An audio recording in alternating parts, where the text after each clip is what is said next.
सुशील जी, स्वागत है रीबूटिंग में एक बार फिर से। आज जो हालात हैं, जैसे हालात क्या, जो जो पॉलिटिकल सीन है, 6 फेजेस का इलेक्शन हो चुका है, 7वां बाकी है और जब हम आज डिस्कस कर रहे हैं तो 1 जून में ज़्यादा वक्त नहीं है। 1 जून को आखिरी फेज़ है और उसी दिन शाम को 6 बजे के बाद से लेकर 9 बजे तक ये जो एग्जिट पोल के रुझान का जो लोगों को अब बेसब्री से इंतज़ार है, क्या होगा? क्या अंदेशा है आपका? मुझे लगता है कि शायद पिछले कई चुनावों में इतनी बेसब्री कभी नहीं दिखी होगी जितनी अब लग रही है लोगों को, जो दिख रही है लोगों में। बस मतलब बेताब है लोग कि किसी तरह पता लगे कि क्या हुआ। उसकी वजह यह है कि लोगों में कंफ्यूजन है। एक उसकी सबसे बड़ी वजह यह है, कंफ्यूजन क्यों है? कन्फ्यूजन कंफ्यूजन किस चीज़ का कन्फ्यूजन? कि क्या होने वाला है। क्या होने वाला है? ऐसा क्यों सोच रहे हैं लोग? हाँ, इसलिए कि एक कोई साफ साफ कोई लहर दिखी हो, ऐसा नहीं हुआ। वाक़ई में, तो जो 19 में हमने देखा, 14 में देखा, बिल्कुल। 14 में देखा और फिर 19 में राष्ट्रवाद का एक हंगामा हो। पुलवामा के बाद तो और एक वो जज़्बा जो था, बिल्कुल बिल्कुल, मतलब कोई एक तरह से वन साइडेड हो गया वो। पर इस इलेक्शन में अभी तक, क्योंकि बीजेपी वाले भी कह रहे हैं, ये खुद जो जो प्राइम मिनिस्टर के तो नज़दीक क्या कहें, बट जब टॉप बीजेपी की लीडरशिप के नज़दीक जो लोग हैं, जिनसे हम लोग वाकफियत रखते हैं और लोग बात करते रहते हैं, वो लोग खुद कह रहे थे कि मुद्दा इस बार कोई लहर का नहीं है, बट यस कंटिन्यूटी का है। उनकी तरफ से अगर सोचा जाए और उनकी तरफ से जो बात सुनी जाए, बीजेपी के प्रोग्राम जो अपना वो जो 10 साल का उनका जो लेखा जोखा है, जो और वो इकॉनमी जो स्टीम रोल ज़बरदस्त तरीके से उनके हिसाब से जो हो रही है, जो दिखाई भी दे रहा है, 5th largest economy in the world, उसको वो मुद्दा लेकर इलेक्शंस में इस बार कूदे हैं और वोट मांग रहे हैं। और ऑपोजिशन कह रही है कि क्या है ये जो नेशनल इश्यूज ज़्यादा इम्पोर्टेंट है। 5वें नंबर की इकोनॉमी बनना, ये इसको लोगों के गले उतारना इसलिए मुश्किल पड़ रहा है, मैं समझता हूँ इसे, कि इसलिए गलत मतलब ये लोगों के गले नहीं उतर रही बात कि उस 5वें नंबर की इकोनॉमी बनने से उनको क्या वो लाभ गायब। बस कह देने से कि साहब हम 5वें नंबर के हो गए, कल को तीसरे के हो जाएंगे, कल को नंबर 2 हो जाएंगे, तीसरे तो की तरफ उससे उससे मिलेगा क्या, है ना? जो हम मानते रहे हैं कि साहब इकोनॉमी आगे बढ़ती है तो बहुत सारी चीजें होती हैं। वो क्या चीजें होती हैं वो इस देश को नहीं पता, यहाँ की पब्लिक को नहीं पता कि वो क्या होगा आखिर उससे। बस कहने को है कि हाँ जी हो गए और बड़ा उसके लिए पटाखे छुड़ा लिया। क्या ये समझा क्या जाए कि ये बात थोड़ी समझ में आ रही है, क्योंकि हो सकता है सरकार की तरफ से कमी रही कि वो बताने में नाकाम रही कि नहीं, हाँ, उसकी वजह है, हाँ, वह ये है कि जो हमारे सबसे अमीर तबका है देश का, वो जो वर्ग है, जो चाहे वो 1% हो, आधा % हो, उसकी इनकम इतनी ज्यादा है कि उसको जोड़कर आप बता रहे हैं कि इतनी जीडीपी हो गई हमारी। कल एक मैं उस जीडीपी के बढ़ने से या हमारे 5 नंबर या 2 नंबर या 3 नंबर हो जाने से निचले वर्ग को क्या मिला, जो कि अथाह है, जो कि हमारे 100-125 करोड़ लोग हैं। बात में काफ़ी दम लग रहा है, क्योंकि कल परसों मैंने एक कोई चार्ट देखा जिसमें भारत का मैप था और उसमें ये दिखाया जा रहा था वो कितना ऑथेंटिक है, क्योंकि आजकल ट्विटर पे और सब जगह ढेर सारी इन्फॉर्मेशन आती है और overloaded with information, but it was very interesting. उसमें थ्रेड में काफ़ी कमेंट्स भी थे। क्या था कि देश में 13 ऐसी डिस्ट्रिक्ट्स हैं जो बेशुमार तरीके से जिनका जहाँ तरक्की हुई है, और वो 13 districts equal to the rest of the country GDP. बिल्कुल, जितना वहाँ पर बिल्कुल धन दौलत शोहरत और जितनी जीडीपी की ग्रोथ हुई है उन 13 डिस्ट्रिक्ट्स में, उसमें दिल्ली भी एक शामिल है, उसमें जयपुर का इलाका भी है, उसमें बम्बई का, हमारे कुछ बड़े शहर, हाँ, मान लीजिए बड़े शहर वो अब हुआ क्या? हैदराबाद, चेन्नई और आपका बैंगलोर, वो जो डिस्ट्रिक्ट्स हैं, ये वेल्थ वहाँ पर है। In these 13 I don't have a list. वही जॉब्स हैं, हाँ, वही जॉब्स हैं। जॉब्स के लिए बाकी देश से लोगों को भाग भाग के यहाँ आना पड़ रहा है, अपना सब कुछ पीछे छोड़ के। तो जो वो पीछे छोड़ आए, मान लीजिए खेती छोड़ के आए वो यहाँ पर, तो वहाँ तो खेती को भी नुकसान हुआ, वहाँ पर एक वर्कर कम हो गया खेती में, या वो जो अब तक करता आ रहा था जिसमें उसकी एक्सपर्टीज थी वो छोड़ आया। और दूसरी बात ये, यहाँ पर आके उसे क्या करना पड़ेगा नहीं पता, जो मिल जाएगा, चाहे वो गार्ड बन जाए, चाहे वो ऑटो रिक्शा, वो ई रिक्शा चला, कुछ भी चला है। है ना, उससे अपना गुजारा तो कर लेगा, कहने को उसके काम भी मिल गया। लेकिन क्या वो इसी के लिए आया था? यही था उसका सपना? करोड़ों लोग ऐसे हैं जो जैसा काम चाहते हैं वैसा उनको नहीं मिल रहा। बहुत से पढ़े लिखे लोगों को भी ई रिक्शा चलाना पड़ रहा है या हल्के काम करने पड़ रहे हैं जिनको वो नहीं चाहते, जो उन्होंने कभी सोचा भी। एक दिन हम लोग जब अब आप ऐसे में कहें कि हमारी जीडीपी इतनी हुई है और हम नंबर 5 बन गए हैं, इसका क्या मतलब? देखिए, ये बात, ये आर्गुमेंट बड़ा स्ट्रांग है जो आपने कहा, क्योंकि आए दिन हम लोग जब भी सफ़र करते हैं शहर के अंदर, ऊबर ड्राइवर्स को या ओला को या कॉलोनी के अंदर ही रिक्शा वाले, तो दूसरा वो लेवल आ जाता है, उसमें उतना ट्रैवल नहीं हम लोग कर पाते। बट उसमें प्रॉब्लम बड़ी व्यापक है। और जैसे ही, क्योंकि आज भी यही हुआ, जब मैं ऑफिस आ रहा था तो आज करीब हफ्ते 10 दिन बाद मैंने ऊबर ली, और ड्राइवर को जैसे ही पता लगा कि कुछ फ़ोन कॉल जो मैं कर रहा था, उसने कहा क्या सर आप मीडिया से रिलेटेड हैं? और वो पड़ गया पीछे। मधुबनी से था वो ड्राइवर। एक तो वो अपनी भाषा में अपने घर वालों से बात भी कर रहा था, but then he started asking me कि सर क्या होगा इलेक्शन में, सब ठीक होगा कि नहीं? और जब मैंने उसको कहा कि मैं तुम्हें कैश दूंगा, बड़ा खुश हुआ कि मैं तुम्हें डिजिटल पेमेंट नहीं दूंगा, क्योंकि वो डिजिटल पेमेंट एक हफ्ते बाद उनको ट्रांसफ़र होता है और वो कट-कुटा के आता है। वो थोड़ा उसमें उनकी एक परेशानी है, क्योंकि उनकी जेब में पैसे नहीं मिलते हैं। वो एक बहुत दिनों से सारे लोग, सब तरफ से वही आती है आवाज़। कहने का long and short of it is कि fifth economy, okay, only 13 districts in India where जितना ये जो वेल्थ है वहीं पे कॉन्सेंट्रेटेड है, वो बात भी है। तो उसको डीमैग्नेटाइज कैसे किया जाए? डिसेंट्रलाइज और डीमैग्नेटाइज, सारा मैग्नेट की तरह वो लोग जो एनसीआर के, हम लोगों ने जब पहले एनसीआर का कॉन्सेप्ट देखा था कि भाई नेशनल कैपिटल रीजन और नेशनल कैपिटल रीजन बोर्ड जो बना था, तो उसमें यही था कि दिल्ली के आसपास और डेवलपमेंट हो ताकि सारे चीज़ें दिल्ली के अंदर आके ओवरबर्डन ना हो। पर वो रुका नहीं है, वो तो और चलता ही चला ये सरकारी स्तर पर भी हुआ है, प्लानिंग के स्तर पर भी हुआ है।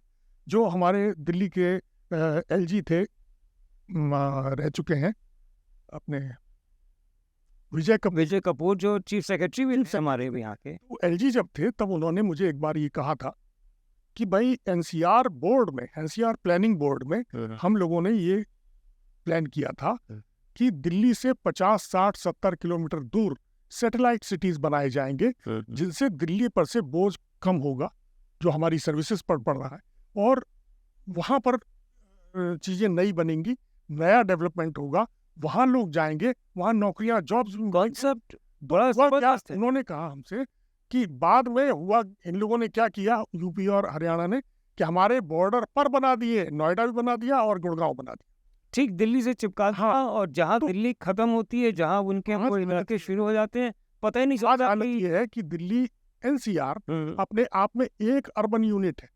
अब ये समस्या है, अब इसको या तो आप एक अलग स्टेट डिक्लेयर कीजिए। हो ये रहा है कि बॉर्डर के इस पार अलग रेट है किसी चीज के, उस पार अलग रेट है पेट्रोल के, और भी किसी चीज के हो सकते हैं। तो ये गलत हो रहा है ना, ये नहीं होना चाहिए।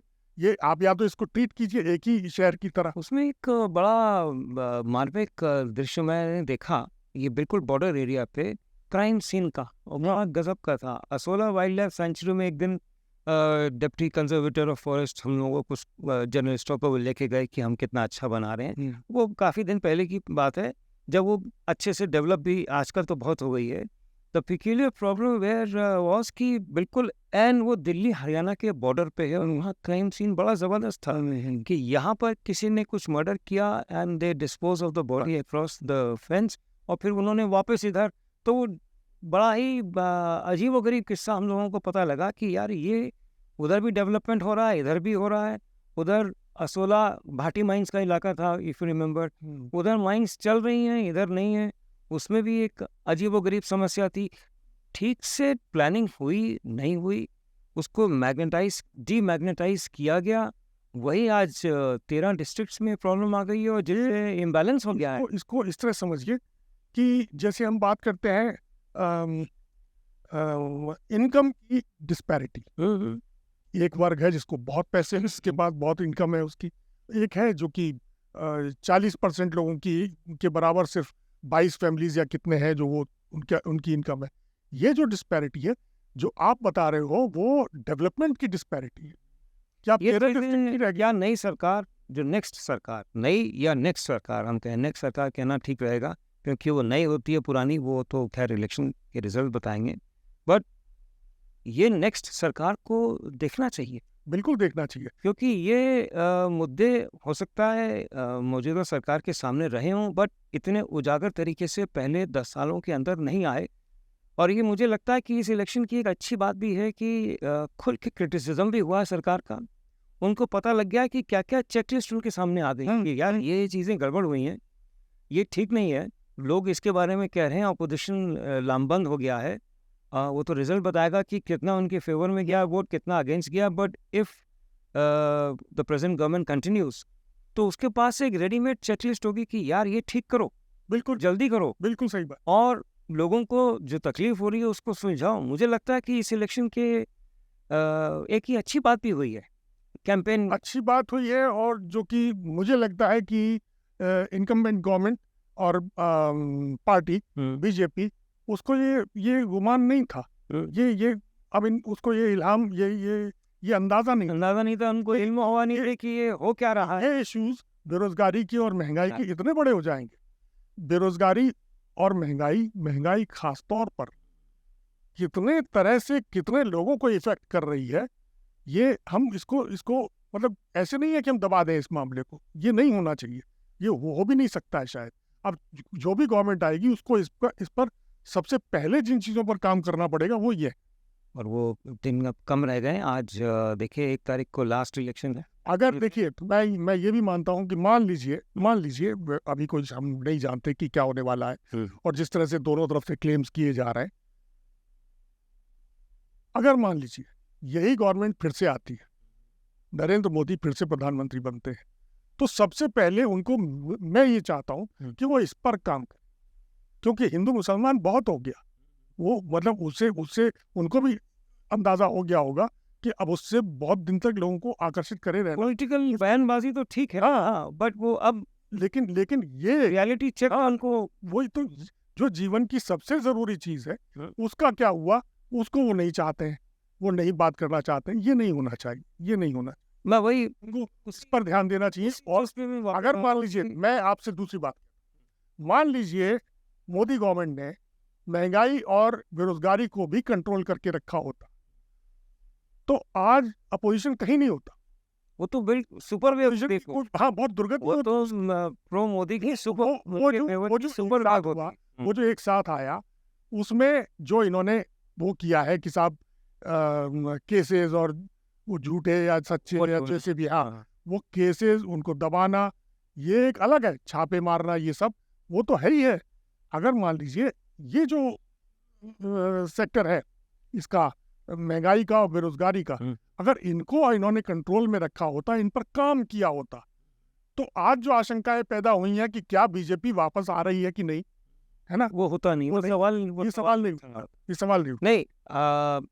अब मैं आजकल के मौजूदा हालात के और खबरों के ऊपर आपका ध्यान आकृष्ट करना चाहूँगा कि if the BJP remains the largest single largest party, तो प्रेसिडेंट नॉर्मली उनको एज अ प्रोटोकॉल ये होता है कि आप ओथ लेना चाहेंगे, आप सरकार बनाना चाहेंगे कि नहीं। जो अब जनरल फीलिंग यही है कि mister Modi will be again asked to take the oath. कितनी शॉर्टफॉल होती है, क्या होती है, वो तो हमें अंदाजा पहले जून को पता ही लग जाएगा। उसमें कई कैविएट्स हैं, वो एक चेक पॉइंट पहले जून को पता लग जाएगा कि यार क्या होने जा रहा है कुछ 4 जून को वो, क्योंकि जितने इलेक्शन के एक्सपर्ट्स जो सर्वेज निकालते हैं, आप उनके कमेंट सुनिए, बड़े गार्डेड हो गए हैं आजकल। वो कह रहे हैं कि हमें फिगर्स तो पता लग रहे हैं पर हम 1 जून को बताएंगे, जब तक वो एक बैन लगा हुआ है कि भाई आप। 2-3 चीजें हुई हैं। चुनाव शुरू होते वक्त हमें लग रहा था ये एक तरफा चुनाव है। मोदी गवर्नमेंट ने, मोदी जी ने जब ये मंदिर का प्राण प्रतिष्ठा वाला प्रोग्राम हुआ 22 जनवरी को, उसके बाद जिस तरह से कहा गया, हमें बताया गया कि साहब हर विधायक बीजेपी का, हर एमएलए, हर सांसद, सबको कहा गया है कि ज़्यादा से ज़्यादा लोगों को उनका इंतजाम करें यहाँ भेजने का, दर्शन तो के लिए। हाँ, प्रतिदिन इतने लाख लोग यहाँ पे रोज वही है, वो तो ये सब तो वहाँ टूट ही रहा है। हाँ, हर ये दिन ये सब श्रद्धालु जा रहे हो सकता है कि ये सब अभी भी चल रहा हो, जी। मैं ये कह रहा हूँ। उस वक्त हमें ये कहा गया था कि मान लीजिए ये सब चलेगा तो एक तरह की फ्रेंजी क्रिएट होगी पूरे देश में मंदिर के नाम पर। वो चुनाव शुरू होने के 1-1.5 महीने बाद, 1.25 महीने बाद वो आज नजर नहीं आ रही होगी। मतलब जो उन्माद जैसा हम सोच रहे थे कि होगा पैदा, वो नहीं है। वो इसी वजह से नहीं है कि भाई जीवन की जो मूलभूत बुनियादी जरूरतें हैं वो प्रमुखता पाने लगी है ना। ये जो दूसरी वायवीय चीजें हैं कि जो भाई धर्म के नाम पर आप भूखे नहीं रह सकते, ये समस्या यहाँ फंस गया है मामला। इसीलिए ये उनका अंदाजा ये थोड़ा सा गलत निकला है। इसीलिए शुरू में कहा जा रहा था कि 400 पार, वो खुद ही पार्टी कह रही थी, बीजेपी खुद, प्रधानमंत्री और अमित शाह वगैरह। प्रधानमंत्री जी ने वो कहा भी है कि 400 पार का नारा अब हम लोग क्यों नहीं, क्योंकि उन्होंने कहा कि I led everyone into a trap, कि भाई 400 पार नहीं हो पाया पर 272 तो आ जाएंगी। what he was saying कि मैं सरकार तो बना लूंगा बट चलो 400 पार एक मापदंड था, एक टारगेट था जो, हाँ, तो उससे शुरू हुए थे। उससे शुरू और अब हालत ये हो गई है कि क्या मेजोरिटी आ रही है या नहीं आ रही। इवन ये कहा जा रहा है, हमारे पोस्टर्स बोल रहे हैं कि क्या बीजेपी तो छोड़िए, एनडीए भी मेजोरिटी लाइन को क्रॉस करेगा कि नहीं करेगा 272 की। बड़ा इंटरेस्टिंग वही जो सर्वेस करते हैं, जो पोलस्टर्स होते हैं, बड़े गार्डेड हो गए हैं। खासकर ये 5वें फेज के बाद तो करीब करीब सबने चुप्पी साध ली है। भाई एक तो इलेक्शन कमीशन वो एक गार्डेड अभी हुए हैं, तीसरे चौथे के बाद, 5वें के बाद उनको लगा अरे कुछ गड़बड़ हो रही है, और फिर उन्होंने बोलना शुरू किया कि लैंग्वेज अपनी बदली उन्होंने, है ना, अपने अनुमान अलग बताने लगे, है ना, थोड़ा ये कहने लगे कि नहीं अब तो चर्चा ये हो रही है, अब तो चर्चा बदल गई है, ये सब। वो देखिए, एक तो बैन तो लगा ही हुआ है एग्जिट पोल पे कि till the last day, the last hour of the election जो शेड्यूल है 6 बजे तक, 1 जून तक, उसके पहले आप एग्जिट पोल का कोई भी विवरण जारी नहीं करेंगे। उसके बाद ही होगा, शाम 6 बजे से लेकर रात 9 बजे तक पिक्चर साफ हो जाएगी कि क्या रुझान है, क्लियर नहीं है। और तब पता लगेगा कि जो हमारे पोस्टर्स हैं उनमें जो फिगर का जो रेंज है, सो कॉल, कि भाई किसी ने कहा कि 150 से 200 या 150 से 100, वो रेंज का देखना कि कहीं ज़्यादा फैलाव तो नहीं है उसमें। रेंज में कोई ब्रॉडबैंड रेंज दे दिया तो इसका मतलब उनको भी नहीं, दे प्लेइंग इससे, मतलब इसका मतलब ये होगा कि उनमें हमसे भी ज़्यादा कंफ्यूजन नहीं, ये सब बातें हम लोग कर तो रहे हैं आज के दिन जब एग्जिट पोल अनाउंस नहीं हुआ है। बात और भी, अब विपक्ष का जो गठबंधन है इंडिया, उसने 1 तारीख को जब रिजल्ट आ रहे हैं, बीजेपी वाले इंडी लाते हैं, बीजेपी वाले उसे इंडी बोलते हैं, वो गलत बोलते हैं। उसकी वजह ये है कि फिर उसको एनडीए को भी एनडी गठबंधन बोला। हाँ, आप कुछ कह रहे थे। हाँ, मैं ये कह रहा था, इन्होंने, अपोजिशन ने, इंडिया गठबंधन ने उसी दिन 1 तारीख को, 4 तारीख नहीं सॉरी 1 तारीख को ये जो पोल हो जाएगा, आखिरी पोल होगा, उसी दिन अपनी एक मीटिंग बुलाई है। ओके। जिसमें ममता ने कहा है नहीं उस दिन हमारे यहाँ पोलिंग चल रहा होगा इसलिए मैं नहीं आऊंगी, है ना। वो ये इंडिया वालों ने बुलाई है। कल मिस्टर खरगे के ऑफिस में किसी से बात हो रही थी, तो वो शायद उसमें मुझे, मेरा अंदाज ये है कि उसमें सभी पार्टियों के, अपने गठबंधन की सभी पार्टियों के लोगों से बुला के शायद ये पूछना, ये वो जायजा लेना चाहते होंगे कि किसका क्या अनुमान है, कहाँ क्या होने वाला है, उनका वो क्या सोच रहे हैं, और वो उस अनुमान के हिसाब से तैयारी रखी जाए 4 तारीख या उसके बाद के लिए। शायद ये कुछ ऐसी बात है। जो हम जर्नलिस्ट लोग सो कॉल्ड पॉलिटिकल रिपोर्टिंग करते हैं, सो तो करते ही हैं, पर इलेक्शंस में क्या हो रहा है, सिवाय प्रोमिनेंट पार्टीज के कैंडिडेट्स या कैंडिडेट्स के सिवाय मुझे लगता है किसी को नहीं पता होता कि उसकी ज़मीन पे, उसके सरज़मीन पे, उसकी कॉन्स्टिट्यूएंसी में वो क्या महसूस कर रहा है, क्या हो रहा है। वो उसको एक बड़ा सिक्स्थ सेंस वाली फीलिंग रहती है हर कैंडिडेट को कि वो हो भी रहा है उसके पक्ष में मतदान या नहीं, या हवा बन भी रही है। कैंडिडेट को मैं समझता हूँ, जितना मैंने नज़दीकी देखा है पहले लोगों को कंटेस्ट करते हुए अपने इर्द गिर्द, वो बता देते हैं 1 हफ्ता पहले और 5 दिन पहले कि हम जीतेंगे या हारेंगे, या कितनी मेहनत करनी है, कितना जो भी उनका फाइनेंशियल मैनेजमेंट या होता है उसके हिसाब से कहाँ पर कितना पुश करना है, कितनी मीटिंग्स करनी है, कितना रोड शोज करने हैं। और वो नतीजा वो जो दिखाई दे रहा है उनको जो कैंपेनिंग में, क्या वो ट्रांसलेट होगा वोट में, वो सिवाय कैंडिडेट के। ये जो आप कह रहे हैं ना मीटिंग बुलाई है इंडिया अलायंस की, वो इसीलिए बुलाई है कि सारे लीडर्स एक जगह बैठें और वो एक्सचेंज करें नोट्स कि भाई हुआ क्या है, आपके यहाँ कितनी क्या अनुमान है। अगर वो बनाने लायक फिगर के पास पहुंच रहे हैं तो बात दूसरी, वो तो 4 जून को पता ही लग जाएगा।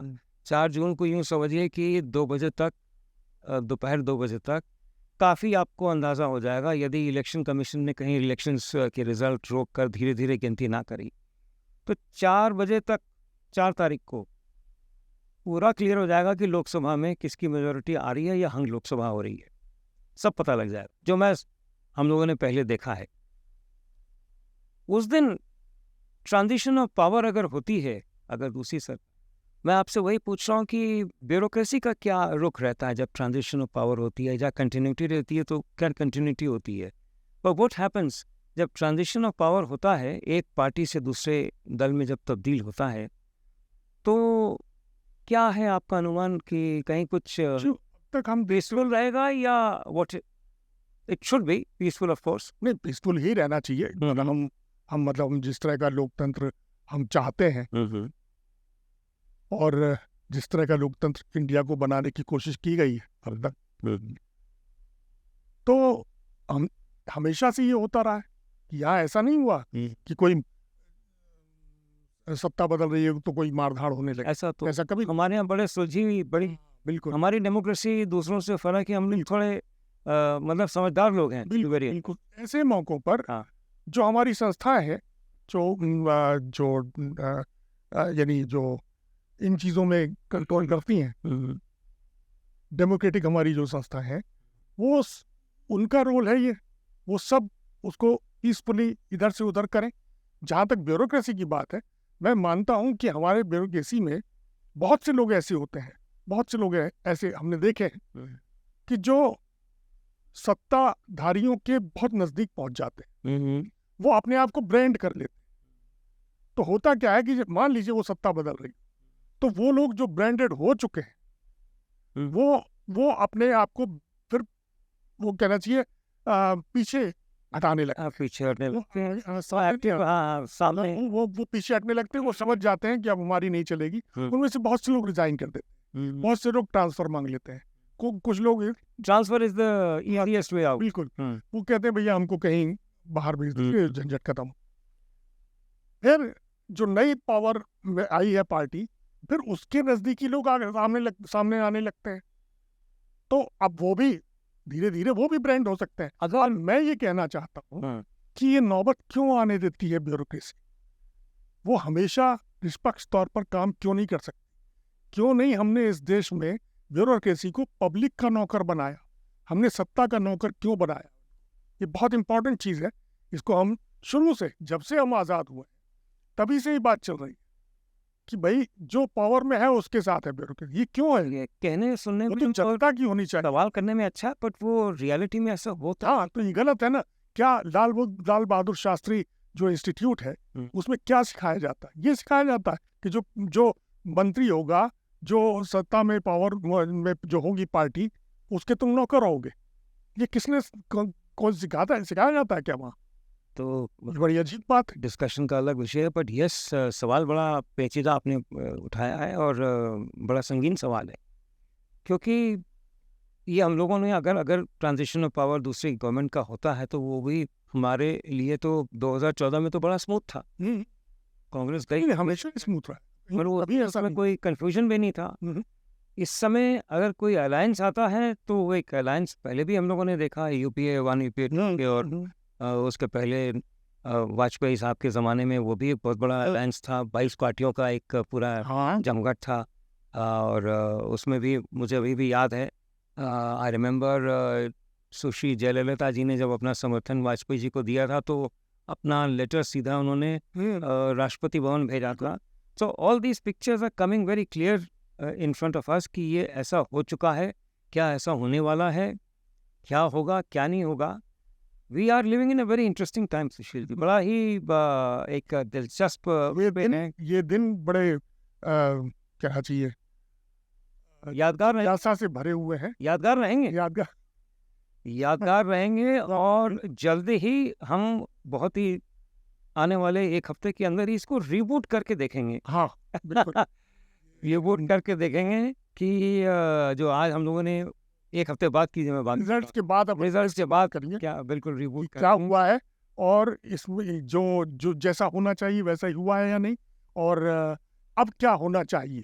आज के डिस्कशन को हम रिप्ले करेंगे बिल्कुल पास में कि हम लोगों ने एक हफ्ते पहले क्या सोचा था और एक हफ्ते बाद क्या होने जा रहा है। बिल्कुल। और जो भी सत्ता में आता है, जो भी पावर में आता है, चाहे वो विपक्षी गठबंधन हो या मौजूदा गठबंधन जो इनकम्बेंट है वही हो, दोनों हालत में सरकार को अब आगे क्या सोचना चाहिए, क्या करना चाहिए, इस पर हम बात करेंगे रिजल्ट्स के बाद।